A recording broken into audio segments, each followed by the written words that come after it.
సంఘం కూడా కలిగి ఉండింది. ఒక దైవజనుడు ఒక దైవజనురాలు మంట కలిగి ఉంటే ప్రభు పరిచర్య పట్ల అదే మంట సంఘం కూడా కలిగి ఉండింది.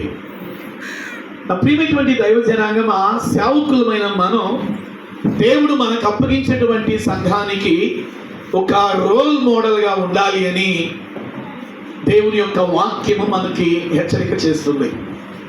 కనుక ఆ యొక్క దృక్పథంతో ప్రభు అనేక స్థలాలు ప్యాషన్స్ అండ్ లీడర్స్ కాన్ఫరెన్స్లో టీచ్ చేయడానికి, ఇలా బైబిల్ కాలేజెస్లో టీచ్ చేయడానికి దేవుడు నడిపిస్తూ ఉన్నాడు. మరి ఆ క్రమంలో ఈరోజు 4వ పర్యాయం మీ మధ్యకి రావటానికి దేవుడు కృప చూపారు. ఈరోజు రావటానికి నేను గత నెలలోనే పాస్టర్ ఇజ్రాయెల్ గారు నాకు చెప్పారు, అయ్యారు మరి ఈ నెల ఈ ఆగస్టు మాసంలో 6వ తారీఖు మీరు మా మధ్యకు వచ్చి ఆ వాక్యాన్ని బోధించగలుగుతారా అన్నప్పుడు నేను నో అని చెప్పలేకపోయాను. ఎందుకంటే అది ఎంత దూరమైనా ఎంత భారమైనా ఒక ప్రాంతానికి నన్ను ఆహ్వానించినప్పుడు ఆ టైంలో నా డేట్స్ కనుక ఖాళీగా ఉంటే ఖచ్చితంగా నేను నో అని చెప్పను. ఎందుకంటే ప్రత్యేకంగా సేవకుల పట్ల దేవుడు నాకు ఇచ్చిన భారం అది, దర్శనం అది. మీరు నన్ను గనక 365 రోజులు పాస్టర్స్ కాన్ఫరెన్స్లో టీచ్ చేయగలుగుతారు అయ్యగారు అంటే నేను ఎస్ అని చెప్తాను. ఆమేన్ చెప్పండి. ఎప్పుడు 365 డేస్ ప్రతిరోజు ఒక్కొక్క సేవకుల సమావేశాలు వాక్యం బోధించమని నాకు ఆహ్వానం వస్తే ఖచ్చితంగా నేను ఎస్ అని చెప్తాను. ఎందుకంటే సేవకుడు నిలబడితే సంఘం నిలబడింది. హల్లెలూయా, హల్లెలూయా. కొంచెం హుషారుగా చెప్తాం హల్లెలూయా. సో సేవకులమైనటువంటి మనం ఈ కడవరి దినాల్లో మరి ముఖ్యంగా సంఘము ప్రభు యొక్క రాకడకి సిద్ధపడుతున్నటువంటి దినాల్లో మనం ఉన్నాం. నేను చాలామంది సేవకులు గమనిస్తున్నాను, సంఘాన్ని ఏమాత్రము కూడా ప్రభు యొక్క రాకడకు సిద్ధపడకుండా పరిచర్య చేయించున్న సేవకులు చాలామంది ఉన్నారు. నేను వారి గురించి మాట్లాడడానికి ఇష్టపడినా కానీ మరి ముఖ్యంగా ఈ యొక్క పాస్టర్స్ కాన్ఫరెన్స్లో వాక్యం వింటున్నటువంటి ప్రతి సేవకుడు కూడా 2 విషయాలు గ్రహించాలి. ఒకటి, సంఘము దేవునిదని గ్రహించాలి. రెండవదిగా ఏమని గ్రహించాలి అంటే ఈ సంఘాన్ని ప్రభు యొక్క రాకడికి ఏం చేయాలి, మనం సిద్ధపరచాలి. సేవకుడికి దేవుడు 2 రెస్పాన్సిబిలిటీస్ ఇచ్చాడు. ఈ 2 రెస్పాన్సిబిలిటీలో కొంతమంది సేవకులు ఏమవుతున్నారంటే దే ఆర్ ఫెయిల్డ్. సంఘము దేవునిదనే గ్రహింపు లేదు. సంఘము దేవునిదనే గ్రహింపు లేకపోతే అది కమిట్మెంట్తో నువ్వు సేవ చేయలేవు, కానీ ఒక డ్యూటీ పరంగానే సేవ చేస్తామని. సో ఫర్ ఎగ్జాంపుల్, ఒక గవర్నమెంట్ ఎంప్లాయీ ఉన్నాడు అనుకోండి, తనకి నెలకి రావాల్సిన శాలరీ వచ్చింది. ఇష్టమైతే వెళ్తాడు, కష్టమైతే మానుకుంటాడు. మానుకున్న టైంలో అతనికి గవర్నమెంట్ కట్ చేయాల్సిన ఆ జీతభత్యాలు ఖచ్చితంగా కట్ చేసింది. అయితే దేవుని సేవకులమైన మనం it's not a duty, it's a commitment and dedication. గట్టిగా స్తోత్రం చెప్పండి. హల్లెలూయా, హల్లెలూయా. మరి ఈ యొక్క 3 మండలాల నుండి విచ్చేసిన దైవ సేవకులు దేవుడు మీకు అప్పగించిన పరిచర్యను ఏదో ఒక డ్యూటీగా మీరు చేస్తున్నారా, లేదా కమిట్మెంట్ తోటి, డెడికేషన్ తోటి, ఒక ప్రతిష్టతోటి మీరు చేయగలుగుతున్నారా అనేటటువంటి ప్రశ్న మీ ముందు వదిలి నేను వాక్యములోకి మిమ్మల్ని నడిపించాలని ఆశపడుతున్నా. సమూయేలు మొదటి గ్రంథము 7వ అధ్యాయము. సమూయేలు మొదటి గ్రంథము 7వ అధ్యాయము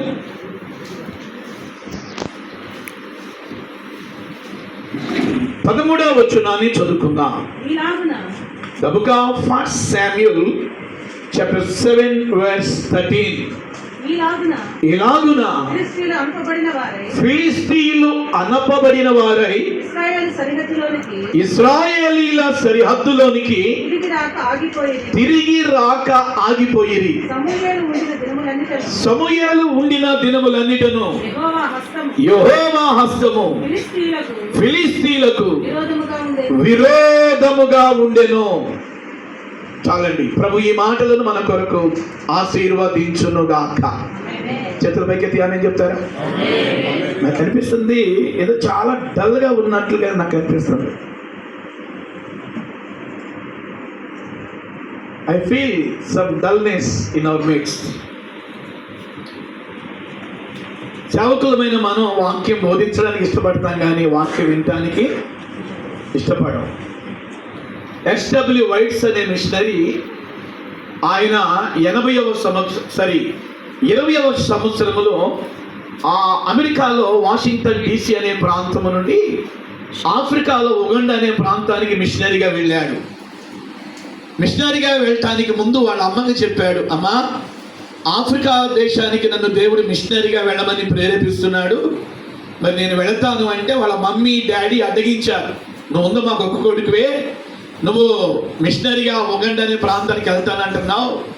అప్పటికే వాళ్ళ అమ్మా నాన్నకి తెలుసు ఏమని అంటే ఆఫ్రికాకి అంతకుముందే వాళ్ళ సంఘం నుండి మిషనరీగా వెళ్ళిన వాళ్ళు అక్కడ నరరూప భక్షకులు చేతులు చచ్చిపోయారని వాళ్ళ మమ్మీ డాడీకి తెలిసింది. అందుకే ఈ యొక్క ఎస్డబ్ల్యూ వైట్స్ అనే పిల్లవాడిని వాళ్ళ మమ్మీ డాడీ ఇష్టపడలేదు మిషనరీగా వెళ్ళటానికి. మొత్తానికి కళ్ళు మూస్తే ఆఫ్రికా ఉగండా ప్రాంతం కనబడుతుంది, కళ్ళు తెరిస్తే ఆఫ్రికా ఉగండా ప్రాంతం కనిపిస్తుంది. వాళ్ళ పాస్టర్ గారికి చెప్పాడు, సార్ దేవుడు నన్ను ఆఫ్రికాలో ఉగండా ప్రాంతానికి వెళ్ళమంటున్నాడు, మా మమ్మీ డాడీ అడ్డగిస్తున్నారు, మరి నన్ను ఏం చేయమంటారంటే ఆ పాస్టర్ గారు కూడా ఎంకరేజ్మెంట్ ఏం చేయకుండా డిస్కరేజ్మెంట్ చేశాడు. నిజమే నీ అమ్మ నాన్న చెప్పినట్టు శుభ్రంగా ఈ అమెరికాలోనూ ఎక్కడో ప్రాంతానికి వెళ్ళి సేవ చేసుకో, ఆఫ్రికాకు మాత్రం వెళ్ళొద్దు అన్నాడు. తల్లిదండ్రులు నిరుత్సాహపరిచారు, పాస్టర్ గారు నిరుత్సాహపరిచారు. కానీ ఆఫ్రికానికి వచ్చిన దర్శనము ఎస్డబ్ల్యూ వైట్స్ గుండెల్లో మండుతూ ఉన్నాయి. ఒకరోజు వాళ్ళ మమ్మీ డాడీకి వాళ్ళ పాస్టర్ గారికి ఎవరికి చెప్పకుండా, ఇది సరిగ్గా 100 సంవత్సరాల క్రితం జరిగింది, ఉగండా అనే ప్రాంతానికి వెళ్ళాడు.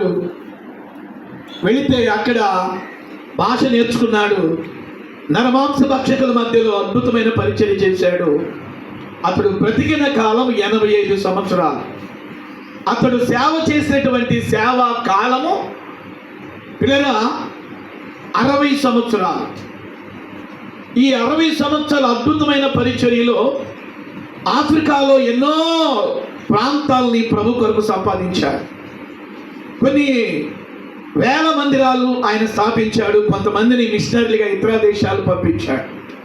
ఆయనకి 85వ సంవత్సరంలో ఆఫ్రికాలోనే ఒక పేరుగాంచినటువంటి జర్నలిస్ట్, అప్పటికే మెల్లమెల్లగా ఈ యొక్క టెక్నాలజీ మెల్లమెల్లగా ప్రారంభించబడుతుంది, ఈ యొక్క పేపర్ మీడియా వచ్చింది, ప్రింటింగ్ మీడియా. ఆ సమయంలో ఆయన గురించి ఆ యొక్క దేశంలో ఒక గొప్ప జర్నలిస్ట్ విని ఈయన ఇంటర్వ్యూ చేయడానికి వచ్చాడు. సార్, ఎస్డబ్ల్యూ వైట్స్ గారు మీరేనా అన్నాడు. Yes, I am the SW Whites అన్నాడు. ఇలా బైబిల్ ముందు పెట్టుకుని చదువుతూ ఉంటే ఆయన వచ్చి జర్నలిస్ట్ ఇంటర్వ్యూ చేస్తున్నాడు.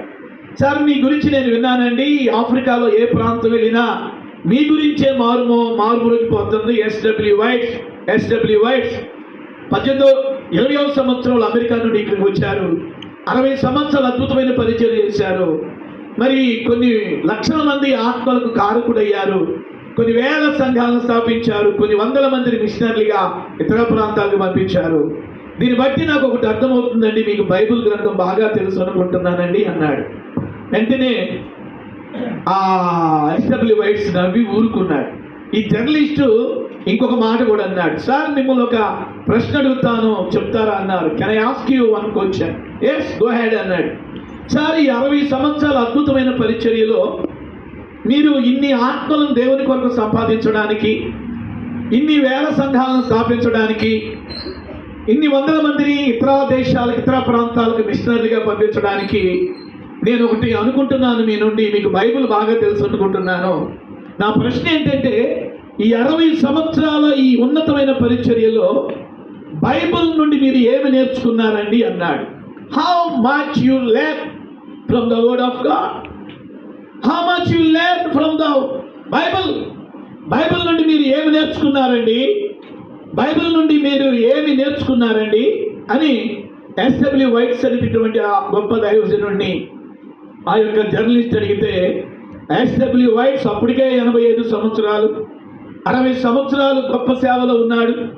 ఆది కాండం నుంచి ప్రకటన గ్రంథం వారికి బాగా తెలుసు ఆయనకి ఏ వాక్యములో ఎంత లోతు ఎంత మరం ఉందో. మామూలు సేవకుడు కాదు, హీజ్ నాట్ ఆర్డినరీ పాస్టర్. వెంటనే ఆ జర్నలిస్ట్ అనేటువంటి ప్రశ్నకు చిరునవ్వుతో ఆయన ఇచ్చిన సమాధానం ఏంటో తెలుసా? అయ్యా జర్నలిస్ట్ గారు, మీరు అడిగిన ప్రశ్నకు బైబిల్ నుండి ఎంత నేర్చుకున్నారు, ఏమి నేర్చుకున్నారనే కదా నా జవాబు చెప్తాను, రాసుకుంటారా అన్నాడు. ఏమి కొత్త విషయం చెప్తాడునని ఆ జర్నలిస్టు ఎక్సైట్మెంట్ తోటి పెన్ను తీసుకుని ఆయన ఒక నోట్బుక్ తీసుకుని జర్నలిస్టు ఎస్డబ్ల్యూ వైట్స్ ముఖం వైపు చూస్తూ ఏం చెప్తాడా అంటే ఒక అద్భుతమైన మాట చెప్పాడు. ఆ మాట శావుకులమైన మన గుండెల్లో నాటబడును గాక. ఏమన్నాడు తెలుసా? స్టిల్ ఇప్పటికీ నేను దేవుని వాక్యమును నేర్చుకుంటూ ఉన్నాను అన్నాడండి.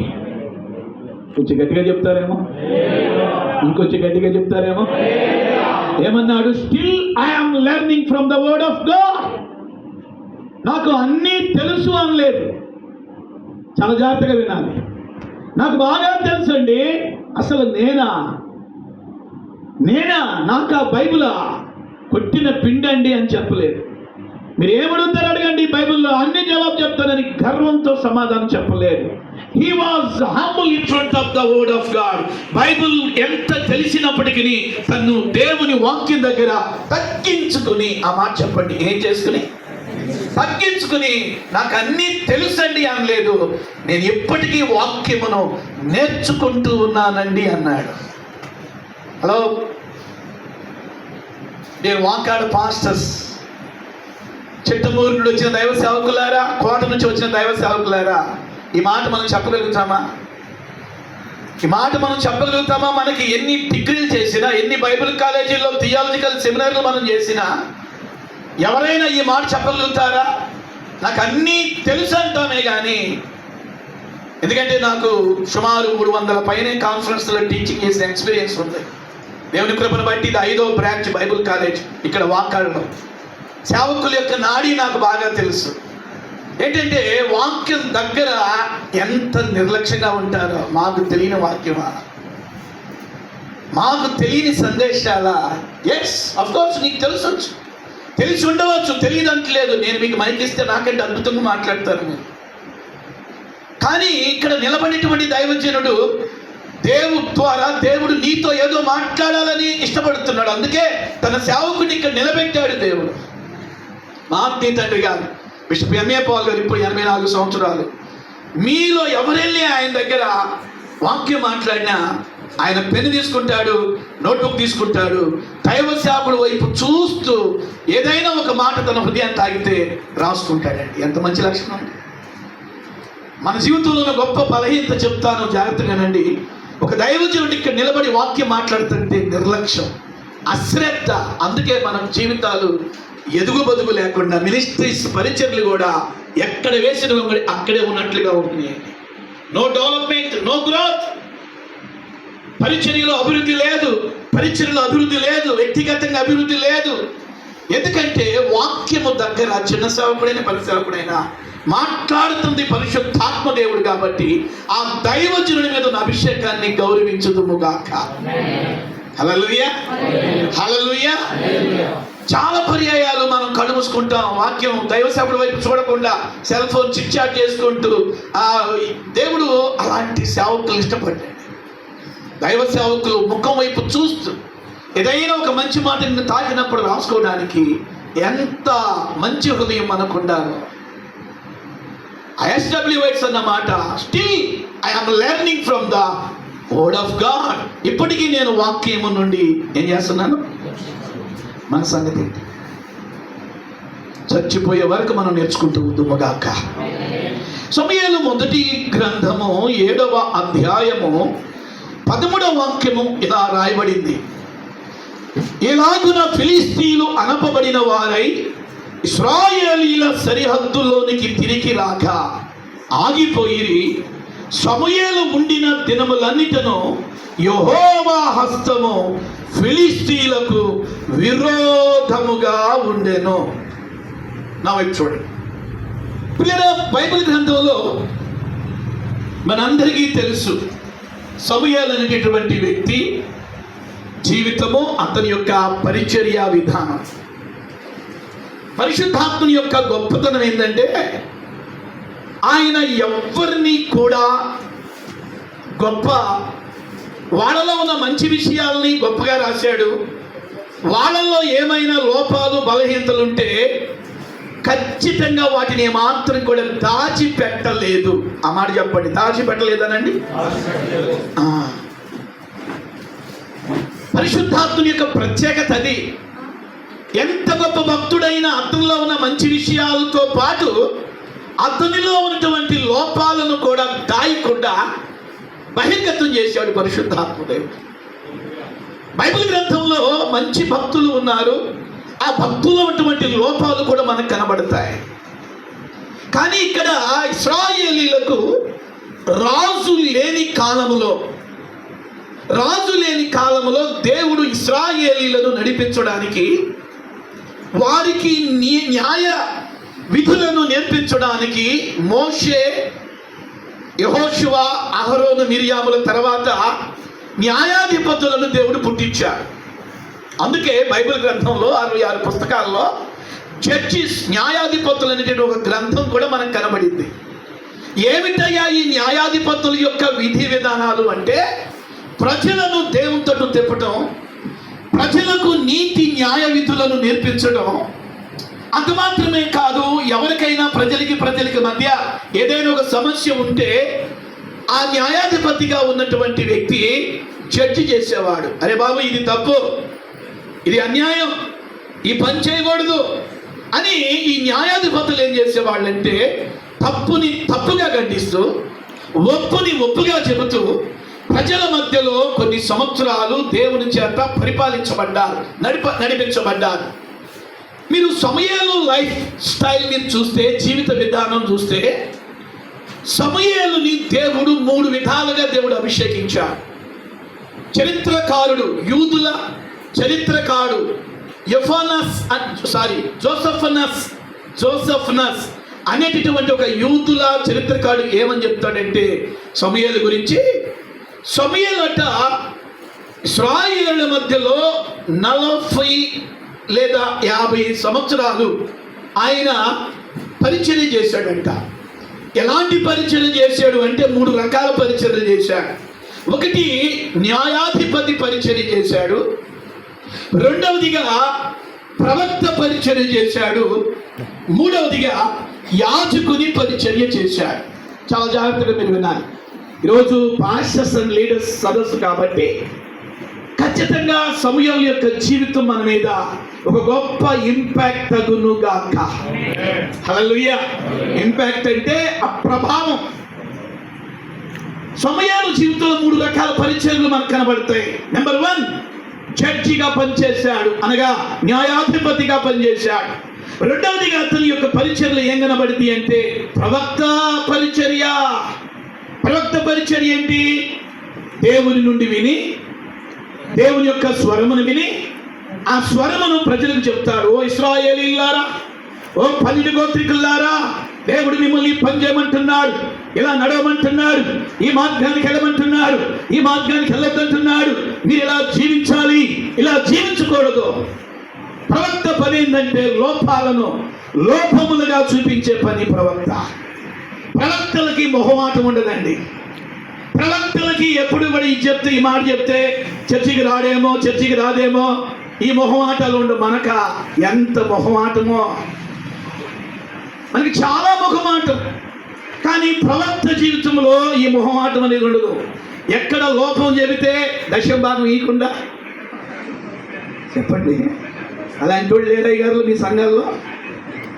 పనిలో వాడి పాపం వాడే పోతాడు, వాడి లోపం వాడే దేవుడు చూసుకుంటాడు. ఒక సంఘము, మన సంఘంలో వ్యక్తుల జీవితాల్లో ఏమైనా లోపాలు మనకు కనిపించినప్పుడు ఆ లోపములను దైవ సేవకుడిగా నువ్వు ఎత్తి చూపకపోతే, ఆ లోపములను దైవ సేవకుడిగా నువ్వు ఖండించకపోతే, చివరికి వారి ఆత్మలను నీవు నరకానికి పంపించిన వ్యక్తి అవుతావు.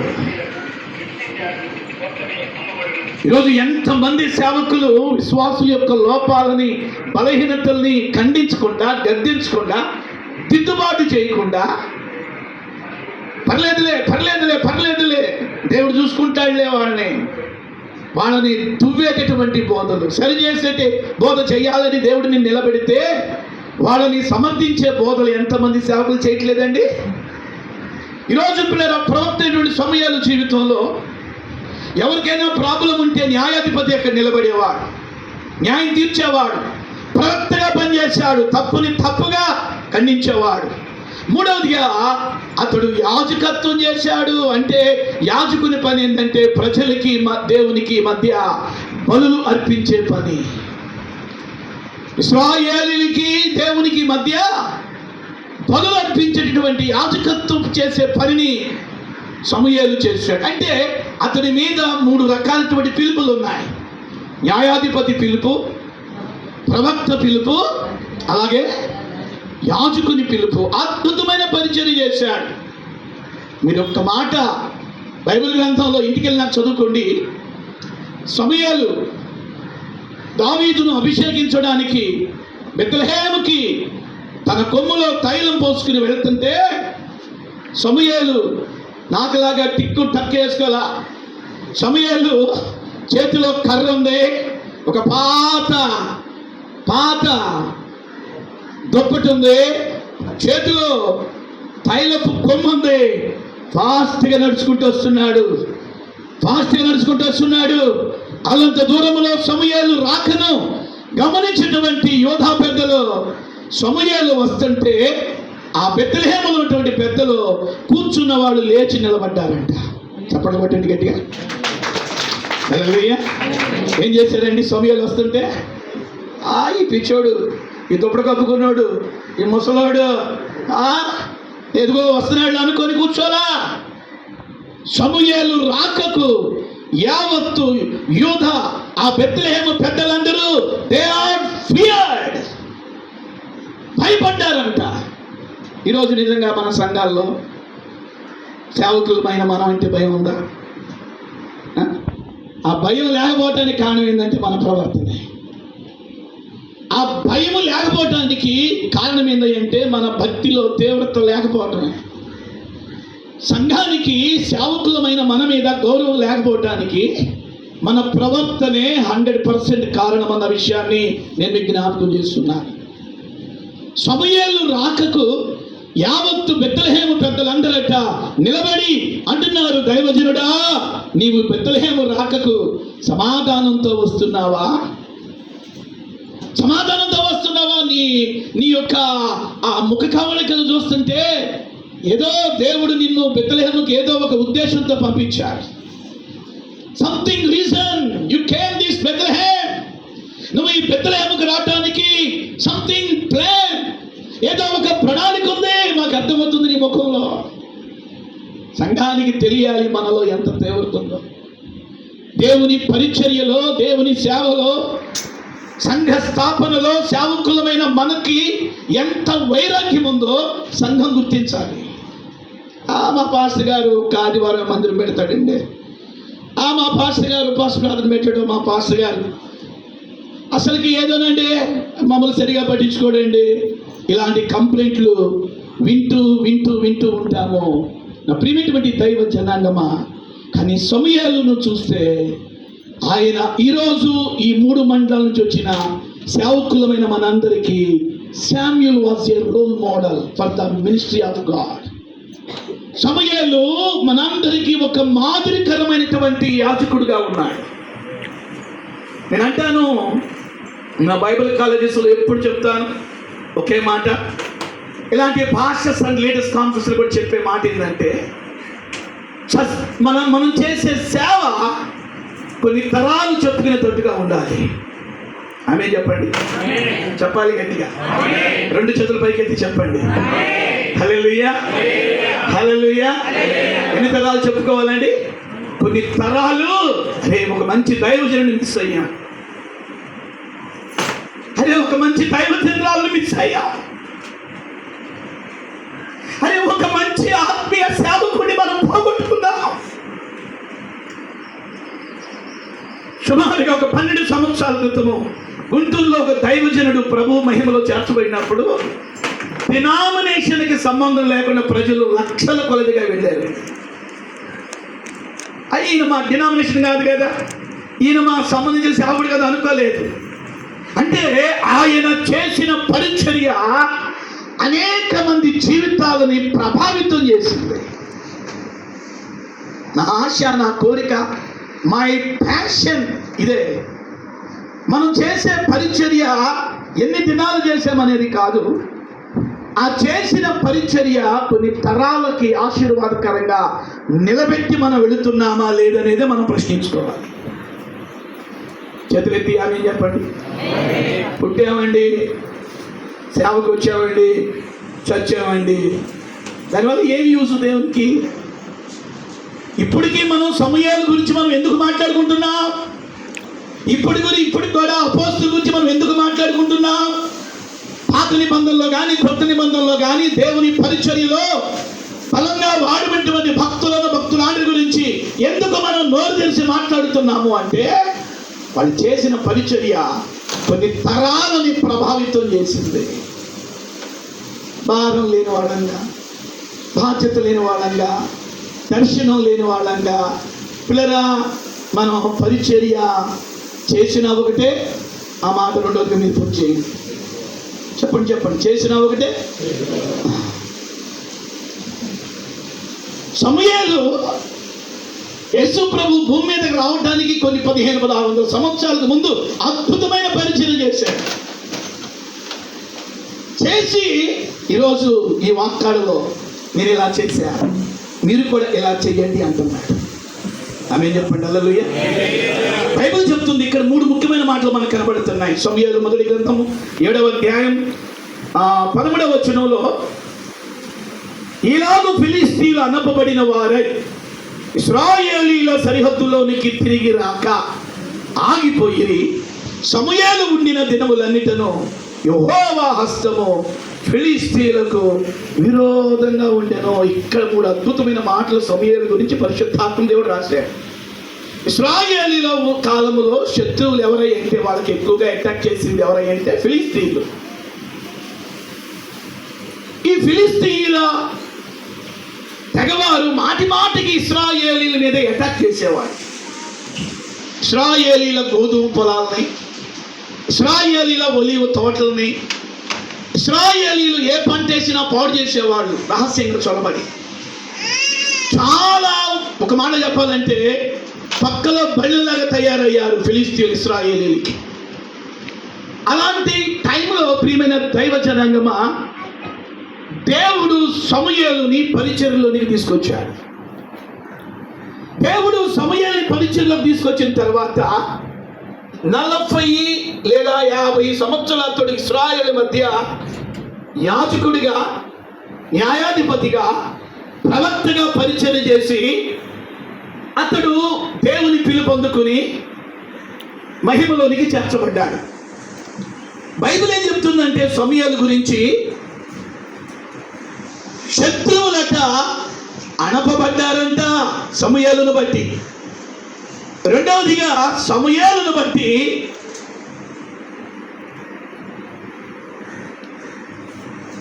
ఇలాగున ఫిలిష్తీయులు అణపబడిన వారే. ఒకటి, శత్రువులు అణపబడ్డారంట సమూయేలును బట్టి. రెండవదిగా సమూయేలును బట్టి శత్రువులు ఇశ్రాయేలీల సరిహద్దులోనికి రాకుండా ఆగిపోయారంట. మూడవ అద్భుతమైన మాట ఏంటో తెలుసా? యెహోవా హస్తము సమూయేలు ఉండిన దినములన్నిటను ఫిలిష్తీయులకు విరోధముగా ఉండేది. ఎవరిని బట్టి అంట?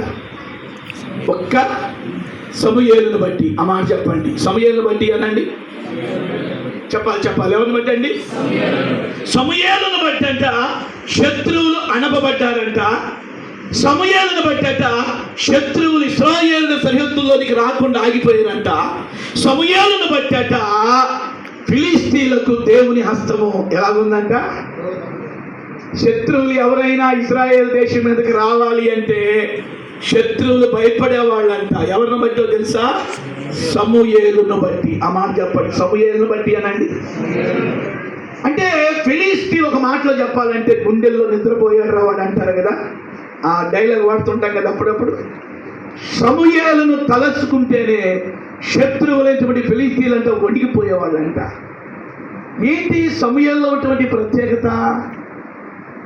ఎందుకు శత్రువులు సమూయేలు ఒక్కడిని బట్టి అణపబడ్డారు?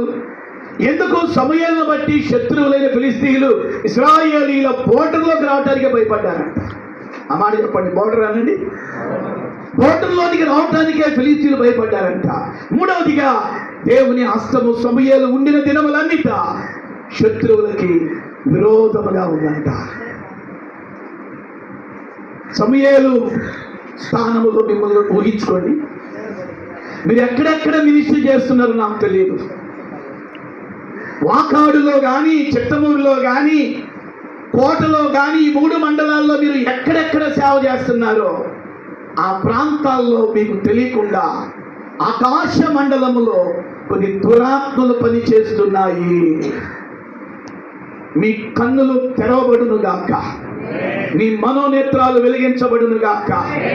ఒక్కొక్క గ్రామాన్ని కొన్ని దురాత్మలు ఏలుబడి చేస్తాయి.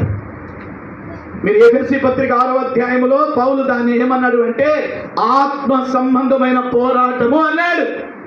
మీరు పోరాడునది శరీరులతో కాదు, ఆకాశ మండలం అందున్న దురాత్మల సమూహములతో. కాబట్టి ప్రతి సేవకుడికి కూడా ఒక్కొక్క ఏరియాలో ఒక్కొక్క దురాత్మ, వాడి దగ్గర కొన్ని దురాత్మలు అసిస్టెంట్లు ఉంటాయి. ఒక సేవకుడికి ఆ ప్రాంతంలో ఏ దురాత్మ ఏలుబడి చేస్తుందో వివేచన ఉండును గాక. ఆమె చెప్పండి. హల్లెలూయా, హల్లెలూయా. సపోజ్ ఒక గ్రామంలో ఎక్కువగా మటర్స్ జరుగుతున్నాయి అనుకో, ఆ ఊరి మీద ఏ ఆత్మ ఆవరించిందని మనం చెప్పుకోవచ్చు? మరణదూత. చెప్పాలి, ఏదది? మరణదూత. ఒక గ్రామంలో అందరూ తాగుబోతులుగా ఉన్నారనుకోండి, ఆ ఊర్లో ఏ ఆత్మ పనిచేస్తుంది? తాగుబోతు ఆత్మ. ఒక గ్రామంలో చాలా మంది వ్యభిచారం చేత పట్టబడ్డ వాళ్ళు ఉన్నారు అనుకోండి, ఆ గ్రామంలో ఏ దురాత్మ పనిచేస్తుందని మనం అనుకోవాలి? బైబిల్ ప్రకారం వ్యభిచారపు ఆత్మ. నాకు తెలుసండి, ఒక గ్రామం తీసుకెళ్ళాడు ఆ మధ్య పిత్రుల దగ్గర పాస్టర్ గారు. ఆ ఊరిలోనంట 30 కుటుంబాలు ఉన్నాయి. 30 కుటుంబాల్లో ఇంచుమించుగా 15-16 కుటుంబాల్లో డివోర్స్ ఉన్నాయి. అంటే ఏంటి? విడాకులు. డివోర్స్ అంటే విడాకులు. 30 కుటుంబాల్లో ఇంచుమించు 15 కుటుంబాలు కొంతమందిని భార్య వదిలేసి వెళ్ళారు, కొంతమందిని భర్త వదిలేసి వెళ్ళారు. అంటే అక్కడ ఏ ఆత్మ చేస్తుందని మనం వివేచించాలి బైబిల్ ప్రకారం? విడాకులు, భార్య భర్తల మధ్య సమాధానం లేకుండా డివోర్స్ని కలిగించే దురాత్మలు పనిచేస్తాయి. బయటకు వస్తున్నాయి. సేవకుడా, నీ గ్రామంలో ఎలాంటి దురాత్మలు ఏలుబడి చేస్తున్నాయో ఆ స్పర్శను వెరిగి ఉండాలి.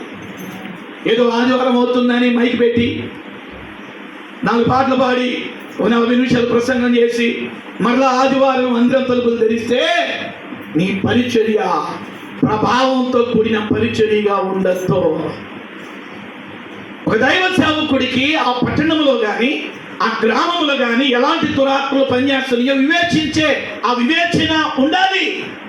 9 వరాలు ఉన్నాయి. ఆ 9 వరాల్లో వివేచన వరం అనేది ఒకటి.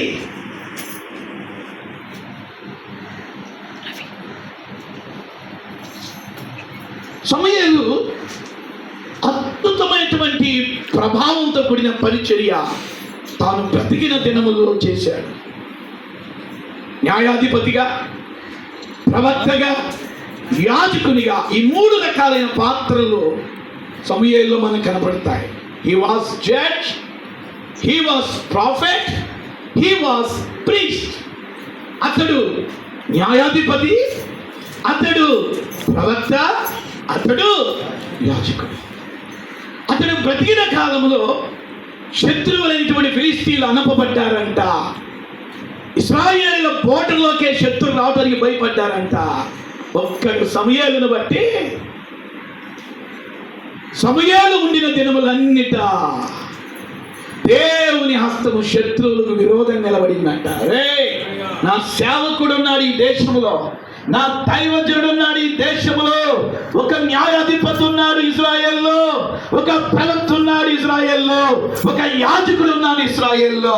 మీరు రావడానికి ప్రయత్నించారా, మీ దవడలు పగిలిపోతాయి అన్నట్టుగా దేవుని హస్తమట శత్రువులకు విరోధంగా నిలబడిందట. ఏంటి ఇంత ఇంపాక్ట్తో కూడిన మినిస్ట్రీ సమూయేలు చేయటానికి చాలా మంచి గుడ్ లక్షణాలు, మంచి లక్షణాలు ఆయనలో ఉన్నాయి. కానీ సమూయేలులో అన్ని లక్షణాలు చెప్పడానికి టైం చాలదు. కానీ 2 ముఖ్యమైనటువంటి విషయాలు నేను మీ ముందు ఉంచుతాను. ఇంత ప్రభావంతో కూడిన పరిచర్య సమూయేలు చేశాడు. సమూయేలులో ఉన్న స్పెషాలిటీ ఏంటి తెలుసా? చేయెత్తాడు అంటే ఉరుములు దేవుని దగ్గర ఉరుములు వచ్చేస్తాయి. హల్లెలూయా. ఏమొచ్చేస్తాయి? ఉరుములు, ఫెడా ఫెడా ఫెడా ఫెడా. చెయ్యెత్తితే వడగండ్లు వచ్చేస్తాయి. ఏడండి? ఆకాశం.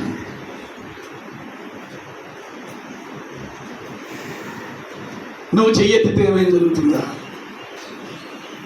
ఆ మధ్య ఒక పాస్టర్ గారు దెయ్యం బట్టి నా మేము చేయబెట్టాడు. తీరా చెయ్యాలి. స్తోత్రం చెప్పు, గట్టిగా చెప్పు. హల్లెలూయా. ఏముంది? చెయ్యి తీయరా. ఇక పాస్టర్ గారికి ఎక్కడ లేని ఇగో వచ్చింది ఆ మాటలకి. నేనేమన్నా తెలుసులేరా, ఎప్పుడు నువ్వు బాధ పడతావు. పాస్టర్ గారు అంట, పాస్టర్ మాట ఎప్పుడంట ఏం చేస్తాడంట? అది ఎవరి ముందు చెప్పింది? నువ్వు ఇంట్లో కొట్టిన సంగతి ఎక్కడ చెప్పింది? పబ్లిసిటీ చేసింది. దెయ్యాలకు బాగా తెలుసు ఎవరిని ఎలా పబ్లిసిటీ చేయాలి. దెయ్యాలకు తెలుసు సేవకుని ఎలా గౌరవించాలో, దెయ్యాలకు తెలుసు సేవకుల పొరుగు ఎలా తీయాలో. పౌలు వెళ్తా ఉంటే పుత్రుని దెయ్యం ఏం చెప్పింది? ఇశ్రాయేలు అయ్యారు ఏం చెప్పింది? ఊగులాడుతూ చెప్పింది. ఏమి చెప్పింది? మీరు సర్వోన్నతుడైన దేవుని సేవకులు. చప్పడగొట్టు. నా మొహం మీరు మీ మొహం చూసుకోవడానికి నేను కాదు ఇక్కడికి వచ్చింది. ఏదైనా ఒక మంచి మాట మీరు తాకబడితే చప్పడగొట్టు. చప్పడగొడితే ఎక్కడ బలం తగ్గిద్ది అన్నట్టుగా ఫీల్ అవుతున్నాం మనం. కొన్ని మాటలు కఠినంగా ఉంటాయి. సో ఇప్పుడే ఫస్ట్ టైం కాబట్టి మెల్లమెల్లగా వస్తున్నాను కాబట్టి మీ మధ్యకి ఇంకా రానున్న దినాల్లో అసలైనటువంటి బాణాలన్నీ వదిలిపోతాయి. దేవునికి స్తోత్రం చెప్పండి. హల్లెలూయా. ఒకసారి వచ్చి బెదరగొట్టి వెళ్ళాడు భాస్కర్ గారు అనుకోకుండా. స్తోత్రం చెప్పండి. హల్లెలూయా. నాకు అంతకుముందు చాలా కాన్ఫరెన్సుల్లో వాక్యం విన్నవాడు తెలుసు. వాళ్ళు ఫోన్ చేస్తారు, అయ్యగారు మీరు వచ్చి మీరు వచ్చిన తర్వాత మా సేవకుల ఫెలోషిప్లు బాగా అయ్యాయి అన్న వాళ్ళు 2 మంది ఉన్నారు. స్తోత్రం చెప్పండి. హల్లెలూయా. హల్లెలూయా. అంటే మనం వెళ్ళిన చోటల్లా మంట పెట్టి వెళ్తాం అంతే. దేవునికి స్తోత్రం. ఆమె మనమనే మాటకి అర్థం పరిశుద్ధాత్ముడు మనతో ఉంటాడు కాబట్టి ఆ ఒక్కొక్క మాట వాళ్ళని కాల్చేసింది ఆత్మీయంగా. చెయ్యి తీరా అని చెప్పింది అంటే దెయ్యం ఆ పాస్టర్లో ఏదో సంథింగ్ రాంగ్. అదే పౌలు వెళ్తా ఉంటే ఏమంది? అద్భుతం పట్టింది దెయ్యం. ఏమంది? మీరు సర్వోన్నతుడైన దేవుని దాసులు. వాళ్ళ దగ్గరికి వెళ్ళంటారా? నా దగ్గరికి వస్తే మీకు ఏం బూడి దొరకదు. వాళ్ళని వెంబడించండి. వాళ్ళు పట్టుకుని మీరు వెళ్ళండి, వాళ్ళని వెంబడించండి. నిత్య జీవమైన మార్గం వారికి మీరు బోధిస్తారు. నా ప్రియమైనటువంటి దైవ జనాంగమా, సమూయేలు బ్రతుకు దినములన్నిట శత్రువులు అనపబడ్డారట. శత్రువులు బోటల్లోకి రావడానికే భయపడ్డారంట. ఒక్క సమూయేలుని బట్టి దేవుని హస్తము శత్రువులకు విరోధంగా ఉందంట. ఎవరిని బట్టి? చెప్పండి, ఒక్క సమూయేలుని బట్టి అనండి. స్తోత్రం చెప్పండి. హల్లెలూయా. ఆ ఒక్క సమూయేలుగా మీరు ఎత్తుకోండి. ఆ ఒక్క సమూయేలు లాంటి ఆ యొక్క లక్షణాలు మీరు ఎందుకు కలిగి ఉండకూడదు? ఏంటి సమూయేలు ఉన్నటువంటి మంచి లక్షణాలు? 2 విషయాలు నేను మీ ముందు ఉంచుతాను. మొదటిగా కొంచెం డీప్గా నేను చెప్పాను, కానీ 2వ లక్షణం డీప్గా వెళ్ళిపోతాను. చాలా డీప్గా మీరు ఎప్పుడు వినని ఒక క్రొత్త అంశాన్ని ఆ 2వ లక్షణంలో మీకు కనబడింది. చూడండి, మొట్టమొదటిగా సమూయేలు ఇంత అద్భుతమైన పరిచర్య ఇశ్రాయేలు మధ్య చేయటానికి అతనిలో ఉన్న 2 మంచి లక్షణాలు. సమూయేలు మొదటి గ్రంథం 3వ అధ్యాయం 1వ వచనం చూడండి. 3వ అధ్యాయము 1వ వచనం. చాలా జాగ్రత్తగా మీరేనండి. సమూయేలు మొదటి గ్రంథం 3వ అధ్యాయం 1వ వచనములో పరిశుద్ధాత్మ దేవుడు ఎలా చెప్తున్నాడు, ఏమని చెప్తున్నాడు? బాలుడైన సమూయేలు ఎవరి ఎదుట? ఆ మాట చెప్పండి. ఏలీ ఎదుటనండి. కొంచెం గట్టిగా లౌడ్గా చెప్పాలి. ఏలీ ఎదుట. గట్టిగా చెప్పాలి. ఏలీ ఎదుట. ఏలియా కాదండోయ్. ఎవరు? ఏలీ. ఏలీ. ఏలీ. ఏలీ ఎదుట యెహోవాకు పరిచర్య చేయుచుండెను. పిల్లరా, ఇశ్రాయేలు మధ్యలో సమూయేలుని హన్నా, మనందరికీ తెలుసు, మీరు 1వ అధ్యాయం మీరు చదువుకున్నారు, మీకు తెలియదే లేదు. హన్నా గొడ్రాలుగా ఉన్నప్పుడు దేవునికి నిబంధన చేసింది, మొక్కుబడి చేసుకుంది. నాకు ఒక కొడుకునిస్తే ఆ కొడుకుని నీ సేవకి ఇస్తానంది. బైబిల్ చెప్తుంది దేవుడు ఆమె గర్భాన్ని తెచ్చాడు, శ్రేష్టమైన కుమారుడు ఇచ్చాడు. సమూయేలు అనే మాటకు అర్థం యెహోవా నుండి అడగబడినవాడు. యెహోవా నుండి అడగబడినవాడు అనేటటువంటి అర్థం వచ్చే పేరు పెట్టింది. యూదా చరిత్రకారుడైనటువంటి జోసెఫ్నాస్ అనే వ్యక్తి ఏమని చెప్తాడంటే, హన్నా అంట తను మొక్కుబడిని తీర్చుకోవడానికి కొడుకును మందిరంలో వదులుతానని చెప్పింది కదా, ఆ మొక్కుబడిని తీర్చుకోవడానికి సమూయేలునట 5 లేదా 7 సంవత్సరాల మధ్య వయసులో ఉన్నప్పుడు షిలోహులో ఉన్నటువంటి దైవజనుడైనటువంటి ఏలీ యాజకుడిగా ఉన్నాడు ఆ మందిరానికి. ఆయన ఎదుట మందిరంలో వదిలిపెట్టి వెళ్ళిందంట. 5 లేదా 7 సంవత్సరాలు. మీరు సహజంగా ఆలోచన చేస్తే 5 నుండి 7 సంవత్సరాల వయసు ఉన్నటువంటి పిల్లలు తల్లిని తండ్రిని విడిచిపెట్టి ఉండరా? చెప్పండి, కొంచెం గట్టిగా చెప్పండి. డాడీ ఎటు వెళ్తుంటే అటు, మమ్మీ ఎటు వెళ్తుంటే అటు. అప్పుడప్పుడు మన పిల్లలు చిన్నప్పుడు స్కూల్లో వదిలిపెట్టినప్పుడు ఇప్పటికీ నాకు గుర్తు, నాకు 3 పిల్లలు. ఫస్ట్ టైం వాళ్ళని స్కూల్లో వదిలిపెట్టినప్పుడు ఎంత రాచి రంపాన పెట్టి ఏడ్చారో మనందరికీ బాగా. ఏ బిడ్డలు కూడా తల్లిదండ్రుల్ని ఆ ఏజ్లో వదిలిపెట్టి ఉండలేరు. చిన్నప్పుడు మా మమ్మీ పనికి వెళ్తూ ఉంటే నేను ఏడ్చా, నాకు బాగా గుర్తు. 5 సంవత్సరాల వయసు ఉంది. ఆమెమో నాట్లకి వెళ్ళాలి, నేనేమో మమ్మీ వెళ్ళొద్దని నేను ఏడుస్తున్నాను. మా అమ్మమ్మ తాళి దగ్గర పెట్టింది, నేను వాళ్ళ దగ్గర తప్పించుకుని అమ్మగారు ఎక్కినటువంటి ట్రాక్టర్ ముందు నిలబడ్డ వెళ్ళి. మా మమ్మీ ఏం చేసిందంటే కోపంతో దిగి ఒక్కసారిగా నన్ను ఈవి మీద పడుతుంటే ఏం చేశానంటే చెయ్యి అడ్డం పెట్టా. ఈ చేతిని మీరు ఇలా తీసినప్పుడు నేను ఇంత పొడుగు సార మీకు కనబడింది ఇక్కడ. ఇప్పటికీ ఇప్పుడు నా వయసు 48 సంవత్సరాలు. నాకు బాగా గుర్తు, 5 లేదా 4.5 సంవత్సరాల వయసులో మా మమ్మీ కొట్టిన దెబ్బ ఇప్పటికీ ఆ మచ్చలాగే ఉంది. నేను మా మమ్మీని చూడటానికి వెళ్ళినప్పుడల్లా మొట్టమొదటిగా ఇట్లా చొక్క చూపించి కళ్ళం నీళ్ళు పెట్టుకునేది. దేవునికి స్తోత్రం చెప్పండి, హల్లెలూయా. నాకు ఇప్పుడు ఒక 70 ఉంటాయి. నానా చిన్నప్పుడు కొట్టిన దెబ్బ అంటే మమ్మీ కొడుతుంటే గాజు గీసుకుంది. సరే తల్లి ప్రేమ కొట్టింది, పనికి వెళ్ళలేదు, మీరు వెళ్ళండి నేను రానని చెప్పి ఇంటికి వచ్చి మందేసి పక్కల పొంగ పెట్టుకుని ఏడుస్తా ఉంది. అది తల్లి ప్రేమ. అంటే సమూయేలుని హన్నా దేవునికి ప్రతిష్ఠ చేసినప్పుడు 5 లేదా 7 అలాంటి వయసులో సమూయేలుని మందిరంలో, ఏలీ ఉన్న మందిరంలో వదిలిపెట్టి వస్తూ ఉంటే బైబిల్ చెప్తుంది అతడు యెహోవాకు అక్కడనే సాష్టాంగ నమస్కారం చేశాడంట. అంటే నేను అంటాను, చిన్నప్పటి నుంచే తల్లి టీచింగ్ ఇచ్చింది. రేనా, నేను చాలా సంవత్సరాలైంది మీ నాన్నకి నాకు పెళ్ళై, అప్పటి నుంచి చాలా నిందలు అవమానాలు పొందుకున్నా, చాలా ఎగతాళి చేయబడ్డాను. ఒకరోజు షిలోహు అనే మా పక్క ఊరిలో ఉన్న ఈ రామసేను పట్టణానికి సమీపంగా ఉన్నటువంటి ఈ యొక్క షిలోహు అనే మందిరానికి వెళ్ళి అక్కడ నేను మొక్కుబడి చేసుకున్నాను. నా హృదయాన్ని దేవుని సన్నిధిలో కుమ్మరించాను. యెహోవా, నీవు నాకు ఒక్క కొడుకునిస్తే ఆ కొడుకుని నేను నీ సేవకు ప్రతిస్తాను మొక్కుకున్నాను. మొక్కుకొని కూడా 5-6 సంవత్సరాలు అవుతుంది, లేదా 7 సంవత్సరాలు అవుతుంది. ఆ మొక్కుబడి నెరవేర్చుకోవడానికి నేను తీసుకెళ్తున్నాను. నువ్వు ఎప్పటికైనా దేవుని బిడ్డవే, నువ్వు ఆయన సేవ చేయాలి, నేను నిన్ను ఆయనకి ఇచ్చేసాను. ఈ మాటలు చెప్పి చెప్పి చెప్పి చెప్పి ఉగ్గుపాలతో, ఏ పాలు?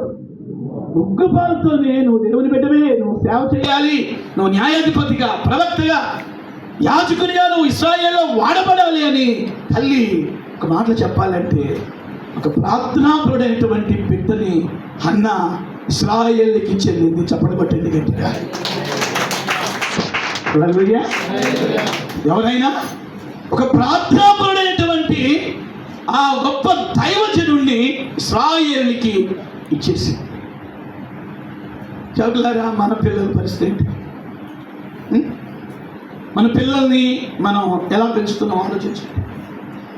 ఎందుకో పరిశుద్ధాత్ముడు ఒక మాట టచ్ చేస్తున్నాడు, ఇక్కడ టచ్ చేస్తున్నాడు. ఎందుకో నాకు తెలియదు, ఎవరిని ఉద్దేశించి టచ్ చేస్తున్నావు తెలియదు. వాస్తవానికి సమయంలో ఉన్నటువంటి మొదటి లక్షణం, 2వ లక్షణంలోకి నేను వెళ్ళాలనుకున్నాను. మొదటి లక్షణం చెప్పి ఎందుకో ఇక్కడ ఒక ప్రత్యేకమైన మాట టచ్ చేస్తున్నాడు. ఎవరిని ఉద్దేశించో? సమయాల కంటే ముందుగానే ఏలి అనేవాడు యాజకుడిగా ఉన్నాడు. బైబిల్ చెప్తుంది ఏలి పిల్లలట వ్యభిచారులని బైబిల్ చెప్తుంది. దేవుణ్ణి ఎరగని వారని బైబిల్ చెప్తుంది. నేను మా పాస్టర్స్ కాన్ఫరెన్స్లో ఇదే మాట టీచింగ్ చేసి, సేవ ఎప్పుడు సేవకులు మనం సేవ సేవ సేవ సేవ సేవ అని అక్కడి మీటింగ్ ఇక్కడ మీటింగ్, అక్కడ ఆ కార్యక్రమం ఇక్కడి కార్యక్రమం పరిగెత్తున్నాం. మన పిల్లలు ఎలా ఉన్నారనేది మనకు పట్టించుకోవడం. నిన్న వాక్యం మాట్లాడుతూ ఉంటే చాలా మంది సేవకులు కదిలించబడాలి. అంటే సేవకుల మీద మనం పిల్లల్ని నెగ్లెక్ట్ చేస్తాం. అమ్మాయిలు కానీ అబ్బాయిలు కానీ దేవుడు మనకి ఇచ్చిన పిల్లలు ప్రశస్తమైన వారు, విలువైన వారు. వారిని ఏదో గొప్ప గొప్ప చదువులు చదివించాలని ప్రార్థనార్థం కంటే వాళ్ళని దేవుల్లో ఖచ్చితంగా మనం నిలబెట్టగలుగుతున్నామా? వాళ్ళకి రక్షణ అనుభవంలో వారిని నడిపించగలిగామా? ఆ మధ్య ఒక పాస్టర్ గారు మీటింగ్లు పెట్టి నన్ను రమ్మన్నాడు. వెళ్తే అడిగాను, సార్ ఎంతమంది అంటే 3 కొడుకులు, మరి ఎంతమందికి మీరు బాప్తిజం ఇచ్చారంటే తల ఉంచుకున్నాడు. పెద్ద పాస్టర్ గారు, ఆయన పేరు చెప్తే ఆశ్చర్యపోతారు. ఈయన నెల్లూరులో ఉంటాడు. నేను ఎందుకు మాట చెప్తున్నానంటే, పెద్ద పరిచర్య, పెద్ద పాస్టర్ గారే, కానీ కొడుకులకి ఏం లేదు. ఆ మాట చెప్పండి, రక్షణ లేదు. ఒకడికేమో 25, ఒకడికేమో 25, ఒకడికేమో 22.